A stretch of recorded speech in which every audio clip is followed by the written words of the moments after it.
শিবরাত্রি পুজো দিল আমার মা ঘরেই। তারপরে আমি বাইরে পুজোটা দিয়েছি আর সব গোছগাছ করে দিয়েছি মার হাতে হাতে। ঘরের পুজো করেছিল যখন মা, তারপরে আমি বাজার ঘাট করেছিলাম, প্লাস ঠাকুরের সমস্ত কাজই করেছি, মাও করেছে। এখন আমরা পুজো দিতে যাচ্ছি। আমি ফাস্টিংও করেছি। মা আবার কালী মার ঠাকুরের পুজো দিচ্ছিল দেবে বলে, তো ঠাকুর মশাইকে মালাটা দিয়ে দিয়েছিল। আর এক এক করে শিব ঠাকুরকে মালা পরাচ্ছিলাম, মন্ত্র পড়ছিলাম। গঙ্গার জল, দুধ গঙ্গার জল দিয়ে জল ঢালছিলাম শিবের মাথায়, তো শিব ঠাকুরের মাথায় দিচ্ছিলাম।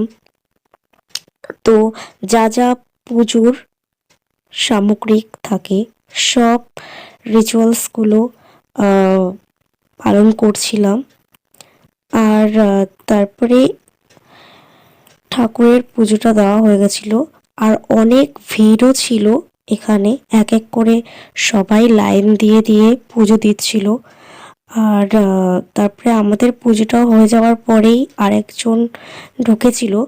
আর পরে আমরা বিকেলবেলার দিকে একজনের বাড়িতে ইনভিটেশন ছিল শিবরাত্রির পুজোর।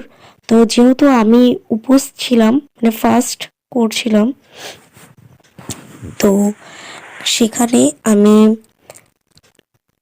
মানে অন্ন ভোগ খাইনি, আর আমি কিছুই খাইনি। আমি মার সাথে গেছিলাম, মাই খাবার দাবার খেয়েছিল, মা খেতে বসে গেছিল, দেখতেই পাচ্ছ। আর হলো আমি এক সাইডে বসেছিলাম।